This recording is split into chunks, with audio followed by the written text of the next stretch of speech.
voice in my ear. On March 1st, 1994, a school van carrying Jewish religious students was shot at by a Muslim carrying an Uzi on the Brooklyn Bridge. To this day, several students continue to suffer the effects of that attack.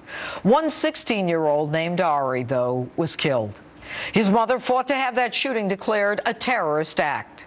His mother, Devorah Halberstam, joins me now. Good evening. Good evening.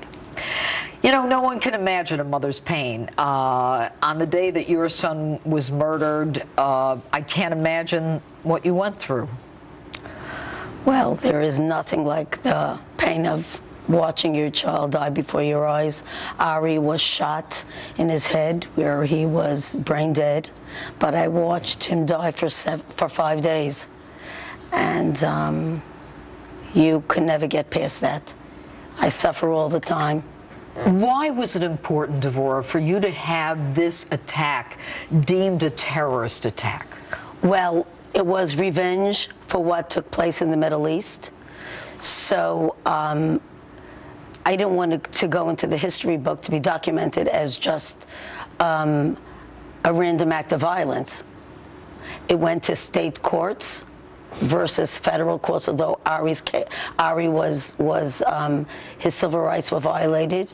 He was in a van load of students. There were 15 boys on the van. Religious students? All religious. Obviously, they wore yarmulkes on the head and hats, so they were identifiable Jewish students.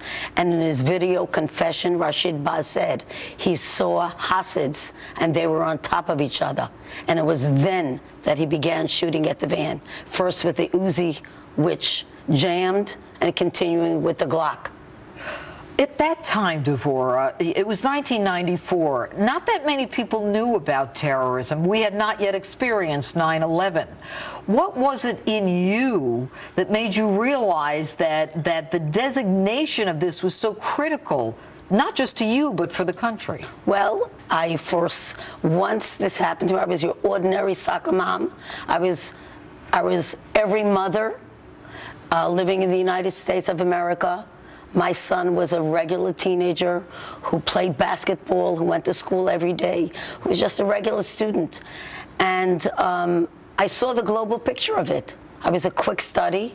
And as I began learning about this, I started to see what was going on all over the world, that this was the beginning of many things to follow. All right, let's fast forward. You've got the Fort Hood shooting, you've got the Oklahoma beheading, and I don't have to go through all of it. There is still a reluctance on the part of our administration to identify terrorists as Muslim, extremist, Islamist.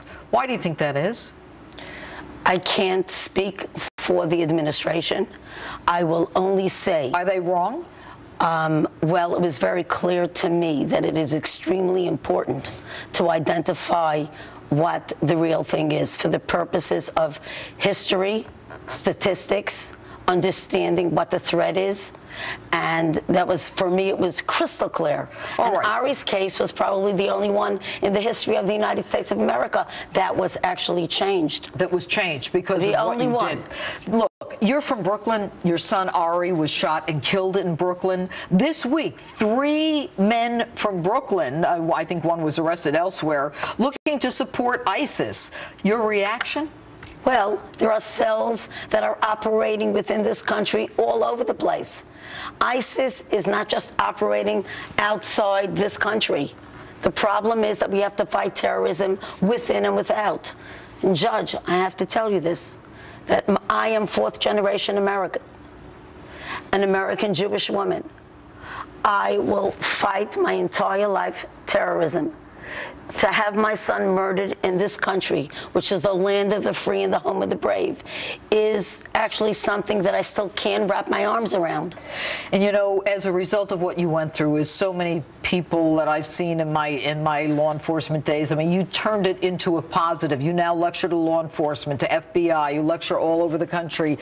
Is there hope for our country now, or are we headed for some dark days? Well, I don't want to be the prophetess of doom, but I think it will get far worse before it gets better.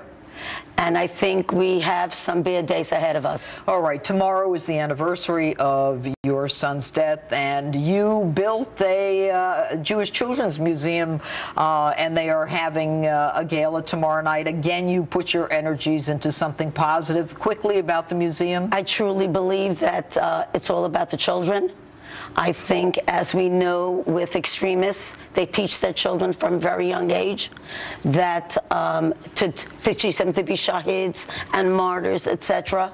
I have done the opposite with it. I truly believe that my museum is the answer to terrorists. How many kids have gone through that museum? 1.5 million and more.